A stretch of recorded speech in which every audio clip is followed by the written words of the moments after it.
নমস্কার বন্ধুরা, আমার কুকিং চ্যানেলে আবারও সবাইকে স্বাগত।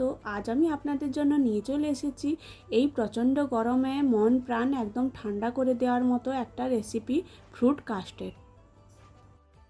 তারপর আমি এখানে 3 চামচের মতো সাবুদানা নিয়ে 3-4 ঘন্টা ভিজিয়ে রেখেছিলাম। সাবুদানাগুলো একদম নরম হয়ে গেছে।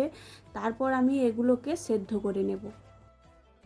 তারপর একটা পাত্রের মধ্যে কিছুটা জল আমি গরম করতে বসিয়ে দিয়েছি।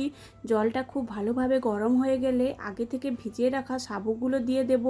দিয়ে 2 থেকে 3 মিনিট খুব ভালো করে ফুটিয়ে নিলেই একদম সেদ্ধ হয়ে যাবে। সাবুদানাগুলো খুব ভালোভাবে সেদ্ধ করে নিয়েছি। তারপর একটা পাত্রের মধ্যে একটা ছাঁকনি নিয়ে নিয়েছি, ওর মধ্যে সাবুদানাগুলো ছেঁকে নেব আর ঠান্ডা জল দিয়ে খুব ভালো করে ধুয়ে নেব। তারপর আবারও একটা পাত্র গ্যাসের মধ্যে বসিয়ে ওর মধ্যে 1 লিটার দুধ নিয়ে নেব।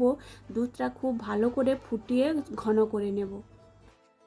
তারপর দুধটা আমি এখানে 10 থেকে 12 মিনিট খুব ভালো করে ফুটিয়ে নিয়েছি।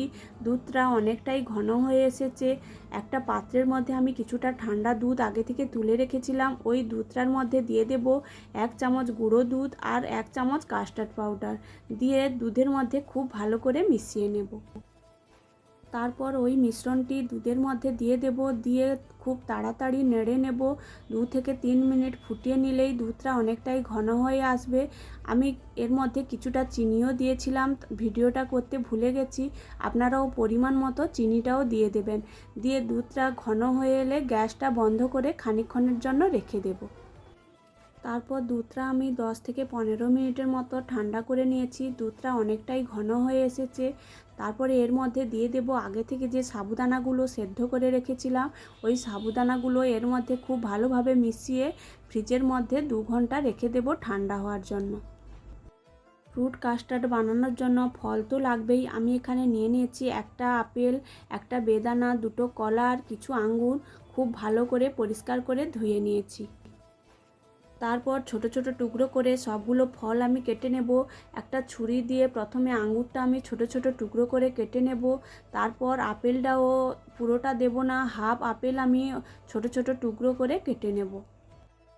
তারপর একটা কলা আমি খুব ভালো করে ছাড়িয়ে মাঝ বরাবর কেটে ছোট ছোট টুকরো করে কেটে নেব। আর বেদানাটাও খুব ভালো করে ছাড়িয়ে কিছুটা দানা আমি ছাড়িয়ে নেব। পুরোটা আমি এখানে দেব না, তার কিছুটা দানা আমি খুব ভালো করে ছাড়িয়ে নেব।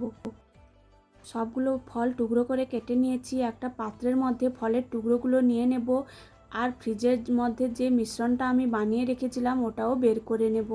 আপনারা চাইলে এখানে ফলের মধ্যে আম, খেজুর বা অন্যান্য ফলও ব্যবহার করতে পারেন।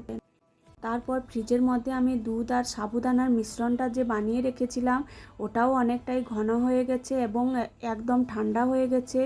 তারপর আমি যে টুকরো করা ফলের মধ্যে এই মিশ্রণটা দিয়ে দেব, দিয়ে খুব ভালো করে সব কিছু মিশিয়ে নেব। সব কিছু মিশিয়ে নিলেই একদম রেডি হয়ে যাবে এই প্রচণ্ড গরমে মন প্রাণ ঠান্ডা করে দেওয়ার মতো একটা রেসিপি, ফ্রুট কাস্টার্ড। এইভাবে আপনারাও খুব সহজে বাড়িতে বানিয়ে নিতে পারেন। এটা দেখতে যতটা সুন্দর, খেতেও কিন্তু ততটা সুন্দর হয়। ভিডিওটি ভালো লাগলে আমার চ্যানেলটি সাবস্ক্রাইব করে দেবেন।